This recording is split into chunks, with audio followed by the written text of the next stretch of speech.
Hello and welcome to iBuzz. I'm your host, Nosheen Bukhari, bringing you the best entertainment news from showbiz world. A perfect way to end the weekend, well, with some good movie recommendations. In today's episode, we will discuss John Wick 4 in the making, followed by a movie review on Big Hero 6. First things first, let me quickly take you to the top stories of the day.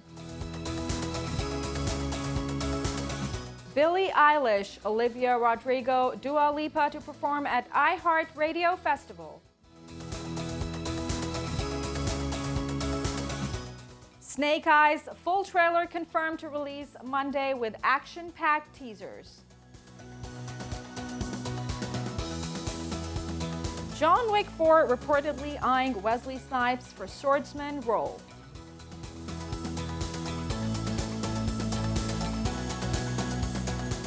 Dr. Dre and Jimmy loving to open new Los Angeles schools.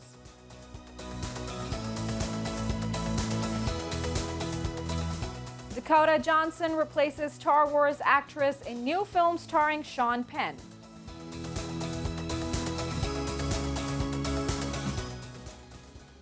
And now moving to the top story of the day. Lionsgate is looking to add Wesley Snipes in John Wick 4. It is reported that he is eyeing to play a supporting role of a swordsman alongside Keanu Reeves' character. To have further discussion on the subject, I have Jamie Boddy, the entertainment journalist, joining us from UK. Jamie, welcome to the show. Thank you for having me. So, Jamie, the actor has shown his fighting skills in several of his previous projects, including Blade.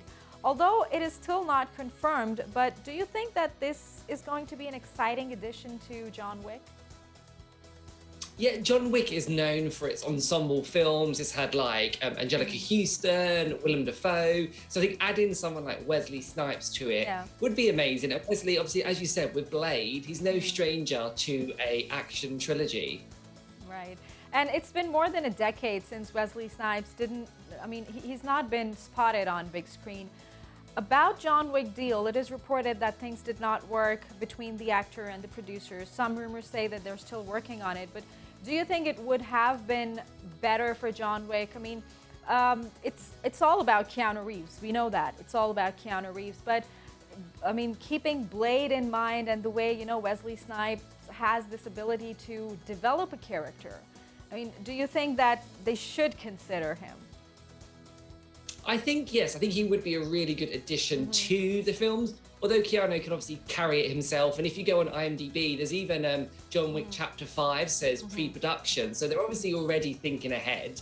But I think Wesley Snipes, through Blade and also Demolition Man, he's got quite an action following. And Blade saved Marvel many, many years ago because I know they were going through some financial difficulties. So I think Blade has a real cult following. So I think it would really bring in a new audience possibly to the films from his following.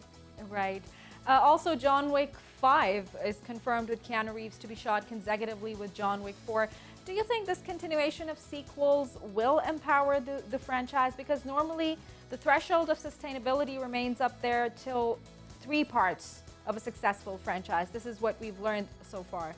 But keeping the franchise of John Wick in mind, do you think that it's going to work that way?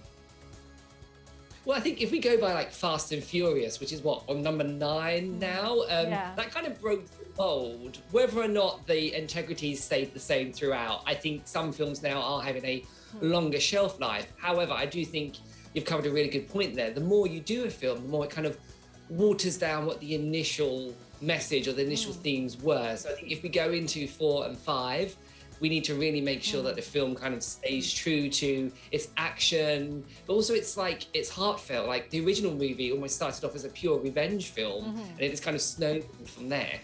Right. And Jamie, let's talk about other cast members. Pennywise actor Bill Skarsgård is yet another interesting addition to the cast, which might raise the fans' expectations. Completely. And I think introducing these new characters will really help, I think, bring in a new audience, but then also kind of give a different inside look at Keanu Reeves' character. Because as these films go on, we're actually learning about his past. Because when the first film starts, he's retired from being an assassin. So actually, the more people we introduce, we're actually learning more about his character and who he actually was before the first film. Right. And the cast seems to be strong as usual. I mean, we have Ian McShane and Halle Berry. They're expected to reprise their roles as Winston and Sophia, respectively. Then Lawrence Fishburne has also been confirmed that he will return as the Bowery King. So yeah, the cast seems to be strong as usual. I mean, do you think that this is yet another exciting element for the franchise?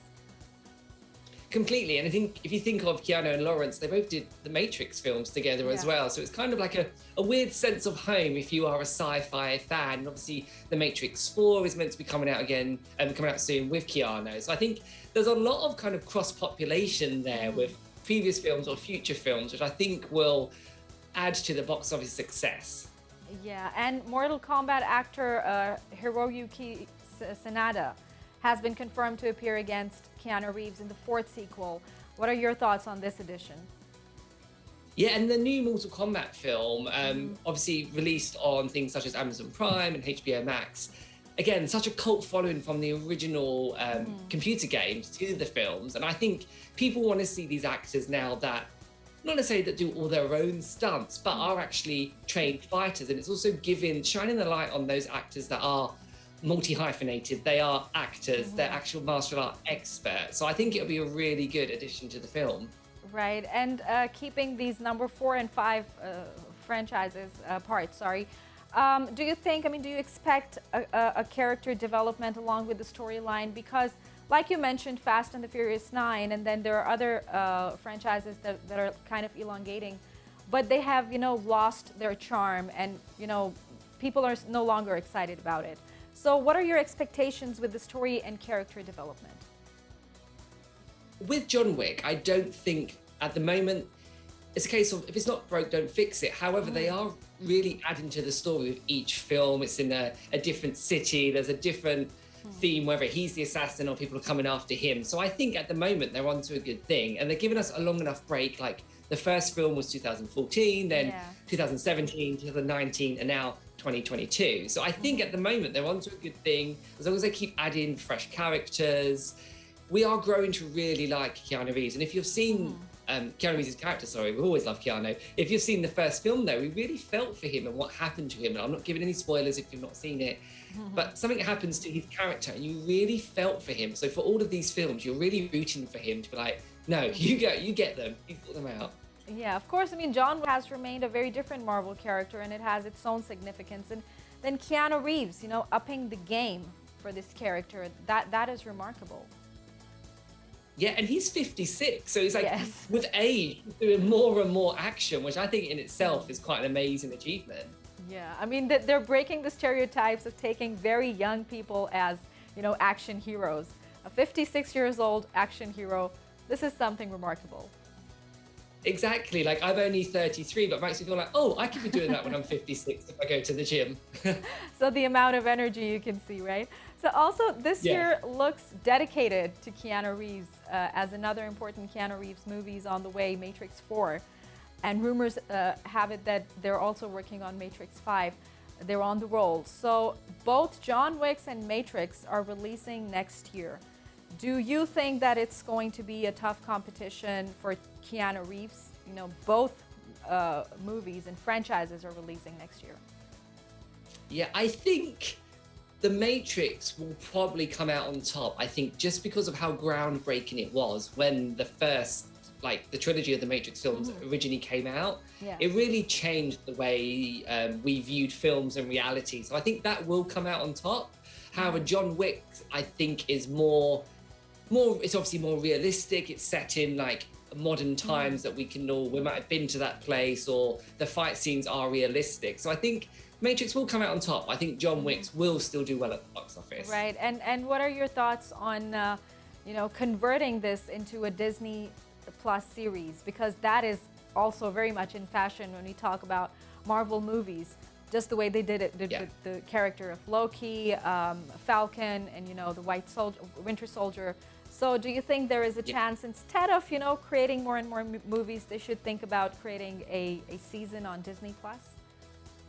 That's a really good question, and I think the first point would be: would Keanu want to make that leap from film to TV screen whilst he's on the success of Matrix, John Wick's, and even when they did the Bill and Ted recently, the new version. So I guess depending on his schedule, that'd be the first point. But I could definitely see it being a spin-off after the success, as you said, of like Loki and WandaVision.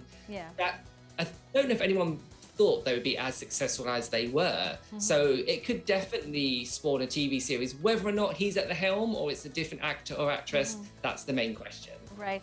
And as a movie fan, a franchise fan, what are your expectations from the movie this time? I absolutely love the John Wick. I'm always trying to get my friends, some of my friends who aren't into that more action or a bit more squeamish, and I was like, let's watch it. And they're like, I don't want to, but I've got big high hopes for it. I love them. It's real escapism. It's like realistic. And I think Keanu Reeves is such a talented actor. He always goes above and beyond in every role. So I think it's going to be a success. Right. Jamie, thank you very much indeed for your time. It was a great discussion. Yes, thank you. That was Jamie Body with his views on John Wick 4 and Wesley Snipes returning or not to the franchise. And now it's time to move to other story details of the day. Pop singers including Billie Eilish, Coldplay, Weezer, and Dua Lipa are set to perform at the iHeartRadio Festival this year.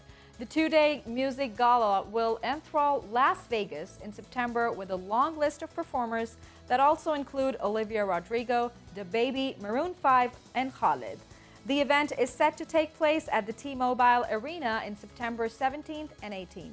Music lovers will enjoy a special daytime stage at the Arena 15 venue featuring Sawati, All Time Low, and 24K Golden alongside DaBaby and Rodrigo. Snake Eyes full trailer confirmed to be released on Monday with action-packed teasers. Paramount Pictures has revealed 6 new comic book teasers for Snake Eyes G.I. Joe Origins and confirmed the first full trailer will debut on Monday. The Henry Golding-led action film marks the studio's attempt to reboot the Hasbro-based franchise after the poorly received first 2 installments. A month after Paramount dropped the first Snake Eyes teaser trailer, the studio has revealed that the proper full trailer will arrive this Monday. In addition, it has shared some comic book style teasers for the characters featured in the movie to illustrate their journey to the screen and appearance at the Summer Comic-Con. Dr. Dre and Jimmy Iovine have teamed up to open a new high school in South Los Angeles. The institution, which will be known temporarily as Regional High School Number 1, will be located at middle school in the Lemire Park. The curriculum will focus on multidisciplinary hands-on learning with a strong emphasis on real-world projects with top companies and nonprofits, according to a press release from the Los Angeles United School.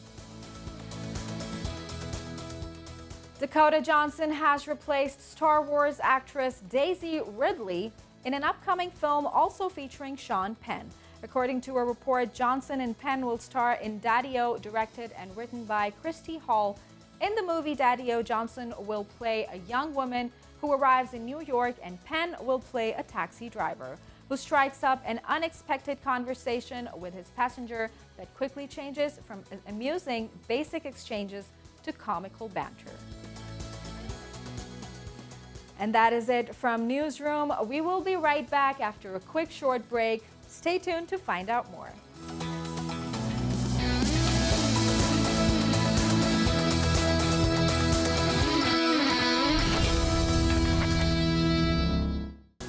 Welcome back.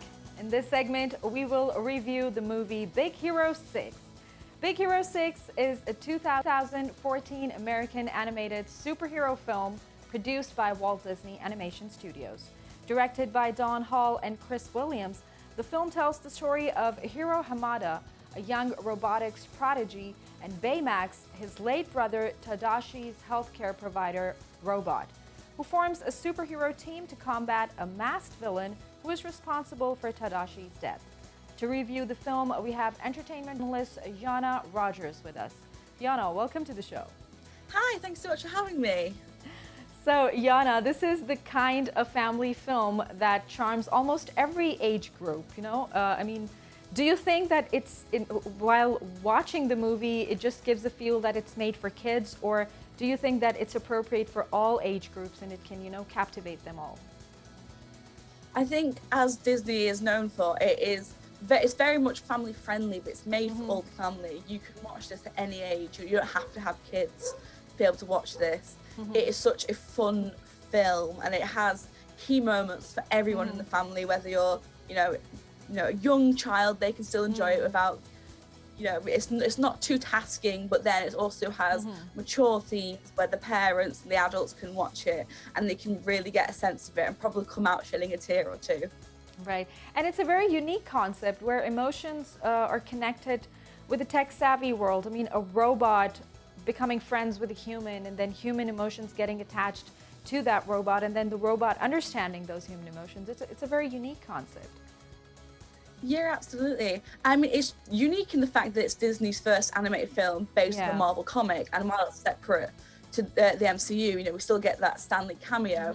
I think when you look at the story beats, it is very stereotypical Marvel and has those stereotypes of tragic backstory leads to a heroic, heroic change in a person's life, and they then use their absolute genius to build something to make them the hero. And it has all those stereotypical hero beats, but it does come out to be a very unique film, especially in the concept and how they reworked it to be very family friendly. And you have the beautiful relationship of the child and their robot friend, and it's very lovely, and it makes a heartwarming story. So Jonna, of course, we're not going to give spoilers to those who still haven't seen the movie, but talking about the story, Disney has still, kept that dark side, that dark element of killing one of the relatives, blood relatives, and then, those who are left behind, they're struggling with that loss. So what are your thoughts on that? I think with Disney and Marvel especially, you struggle to find a hero that hasn't lost a parent or a family member. It's very much the MO to, kill one of the family members. Yeah. And it does lead for some dark concepts, but I think it makes for an interesting story to explore grief and how that affects people in different ways. And I know that it can be very typical, and you see it again and again, but I think Big Hero 6 does it in a very different way. And especially you see a lot of times children losing a family member or a parent, and the story doesn't really explore it. Yeah. But Big Hero 6 does explore grief and that hurt and trying to, overcome it and bring something better out of it. And I think that's where the film really shines, because it doesn't shy away from the hard stuff. It really uses it to its advantage. True. And talking about Marvel's first animated movie, while working with Disney, what are your thoughts on the animation and visuals? Did they seem any different than the usual animated movies? I think to me, it seemed very stereotypical Pixar, that same sort of big-eyed, soft expression. Yeah. But I thought the aesthetics of this film were really lovely. It's nothing too experimental, nothing they haven't done before. But I think it worked very well for it, and especially how Baymax looked. And he's just, you look at him, you think that is a toy. Disney are going to have him everywhere in the store. They're going to make millions off this character. He's just so adorable, and you want to cuddle him. Right. Jonna, almost the entire cast, the voice artists for this movie, it was new. That is yet another plus for the movie, promoting young and fresh talent. What are your thoughts on that? I think it's great when a massive company like Disney do select unknown actors for the film, especially for something that is surefire to be a hit. Yeah. Similar thing that did with early Marvel Cinematic Universe. They chose, not well-known actors. That's a plus for them because they've not got to pay them as much. But also it gives Hollywood, new actors to keep their eye on, new rising stars. It's really great to see new talent get the opportunity. Yeah. And Jonna, the setting of the movie, I mean, what sort of feeling does it give to one when they see it? I mean, it's a very sci-fi, yet it has the ability to build again, I'm going to mention the emotional connection with the viewers. So let's talk about the setting of this movie. Yeah, the setting, it is very futuristic. I think when I watch particularly, I don't really focus on the sci-fi elements. I think, obviously, like you say, the film's stronghold is the emotional elements and the character development and building of it. I think the sci-fi elements, while they're all nice, are sort of secondary to the character plot, and it's really it's its strength. But the setting's perfect for the story. Sets it all up well. It has nice placement for the action as well into it. But I would say it's subpar action, subpar sci-fi, but fantastic character and emotional development. Right. Some of the critics, they did not seem to be very happy with the way the movie was promoted. So a lot of them came up with this point that the movie was overrated. I mean, what exactly does that mean when we say that the movie was overrated? When you say a film's overrated, it's mainly just saying that it's overhyped, overloved, overpromoted. Yeah. The general audience, they go into it and 9 out of 10 people think it's the best thing they've seen that year, and everyone's talking about it. And then that runs the risk of even a great film being talked about negatively just because it is so well loved. And I think Big Hero 6 just fall into that trap, because people often talk about it like it's a perfect film, it has no flaws, but that's simply not the case. Like I said, the action scenes, they're okay, but they could have been better. But I think where it does lack, it makes up in other elements. But it's definitely from a couple of critics, from the general audience, the public, it is very overhyped. It's not a perfect film, but it's still a very fun film. So I think that you shouldn't discredit it for being popular. Right. And Jonna, how much potential do you see in this movie becoming a franchise? I mean, do you think that sequels can work for this movie? I think definitely a sequel to this film. I think, honestly, it's surprising that there hasn't been a sequel already. As you said, it came out in 2014. It's that, that's been, the rumors are out there years. that they are trying to come out with, another movie, Big Hero 6 2, but then again, it's not confirmed yet. Yeah, well, never say never, because look at Disney's track record. They have sequel 10, 15 years after the first one. So I think there's definitely potential if they can find the right story, and I think it would do amazing at the box office if they did, to be honest. Right.